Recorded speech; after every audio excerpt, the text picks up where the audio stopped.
All right, let's jump right into this explainer. Today, we're completely unpacking how some fascinating ancient source texts frame modern mockery. Because according to the documents we're analyzing, all this cultural derision we're seeing today, it isn't just some passing phase.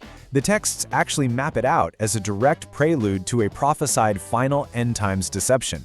So we're going to look strictly at the architecture of these texts and see exactly how they build this really compelling narrative. To wrap our heads around this framework, we'll be following a clear prophetic timeline. We'll start with a prophetic sign, the scoffers, then look at history's prototype, Jesus Christ. From there, we'll unpack modern manifestations and delusion, map out the final end times deception, dig into the mechanics of the beast, and finally, look at escaping the final delusion.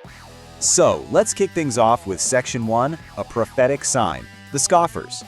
You know, our sources highlight this massive, really rapid rise in the public mockery of Christianity, especially across digital platforms. But here's the thing, these texts don't view this as just another cultural trend. Instead, they position this widespread derision as a highly specific, prophetic sign that we've reached the last days. Just look at the specific tactics being used today. We aren't talking about lighthearted jokes here. The texts point out that Christian language is being explicitly sexualized online. On top of that, the free invitation to heaven and the blood of Jesus are being deliberately reframed by opponents as something evil that literally needs to be taken down. And honestly, the massive views and likes on these mocking videos, they indicate a massive cultural embrace of this exact sentiment. And this brings us straight to the biblical foundation for all of this. According to the texts, apostles like Peter and Jude explicitly warned that this would happen. Peter writes that scoffers will arise in the last days, and they'll actively question the promise of Christ's return by arguing that, well, everything's just continuing as it always has.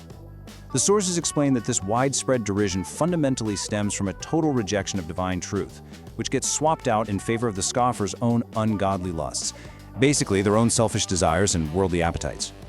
Moving right along to Section 2, History's Prototype, Jesus Christ.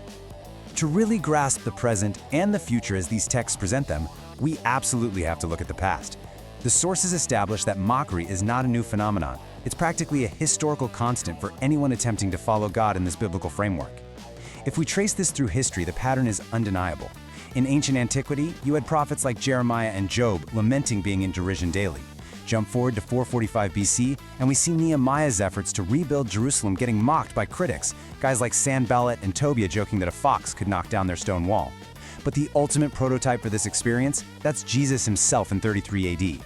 During his ministry, he was laughed to scorn. At his trial, he was blindfolded and beaten, and at his crucifixion, he was mocked as the King of the Jews. Even shortly after that, at Pentecost, crowds were mocking the apostles, accusing them of just being drunk on new wine. It's an incredibly consistent pattern. Now, while this historical timeline of mockery sounds absolutely exhausting and painful for the believer, the texts neutrally report a wildly different divine perspective. Proverbs and the Psalms actually frame this earthly mockery as ultimately futile. The texts state that God sits in the heavens and laughs, having the wicked in derision. So there's this promise of a great reward for the reviled, while those who delight in scorning are warned of eventual desolation and this sudden whirlwind destruction. All right, Section 3, modern manifestations and delusion. Coming back to the present day, the sources argue that this mass cultural embrace of digital mockery we just talked about isn't the end goal. Actually, it's actively laying the foundation for a much darker, much more profound spiritual condition.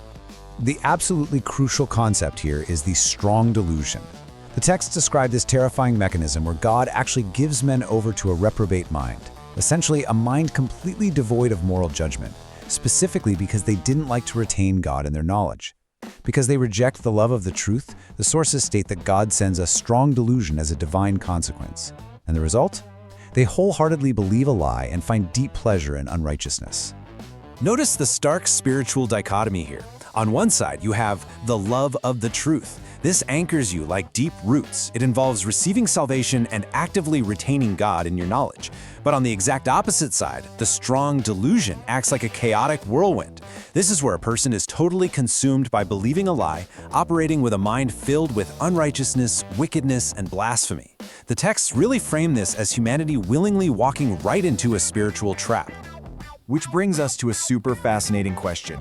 If the widespread digital scoffers of today are literally just the opening act, and this strong delusion is already taking root, What exactly does the final deception look like? Because the texts warn that a massive, comprehensive global event is on the horizon.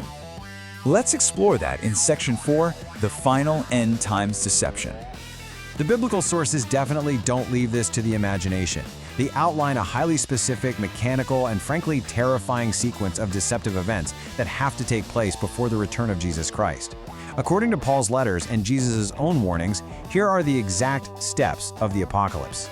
Step 1. A massive falling away first, driven by seducing spirits and doctrines of devils. Step 2. The revelation of the man of sin, who opposes God and actually sits in the temple claiming to be God himself.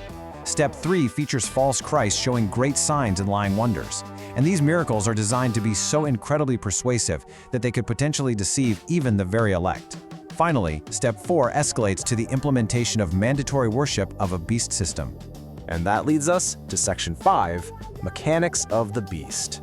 To truly wrap our heads around the sheer scale of this final delusion, we have to look closely at how the book of Revelation details the operations of the ultimate deceiver, the dragon, or Satan. The sources map out what is basically an inescapable global mandate.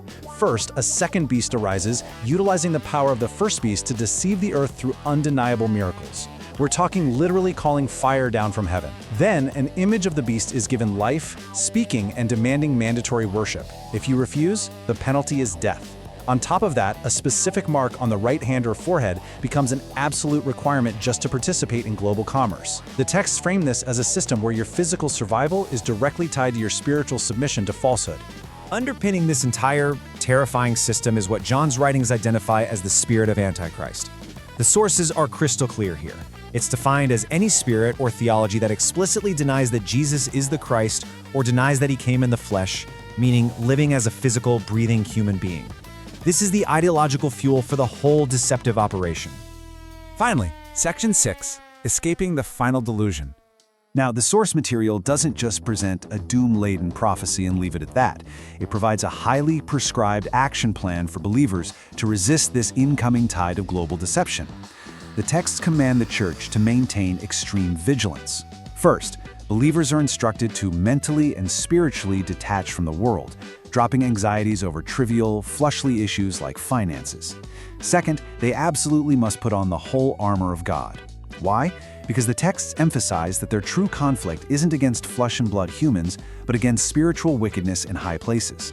And lastly, the ultimate command is to watch and be sober, because this apocalyptic day of the Lord is prophesied to arrive entirely unexpectedly, literally like a thief in the night.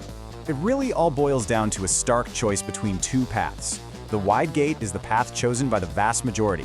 It's characterized by the easy embrace of the world's strong delusion, but it ultimately leads straight to destruction. Conversely, the narrow road is found by only a few. It requires spiritual armor, total detachment from worldly comforts, and enduring historical mockery, but it is the only path that leads to life. As we wrap up this explainer, the architecture of these ancient texts leaves us with a pretty profound framework to consider. Seeing how precisely these old warnings map onto our modern behaviors of digital mockery and cultural shifts, it forces a moment of real reflection. According to the blueprint we just analyzed, which path are you currently on? Are you walking the difficult, isolated, narrow road? Or are you following the crowd right through the wide gate of illusion?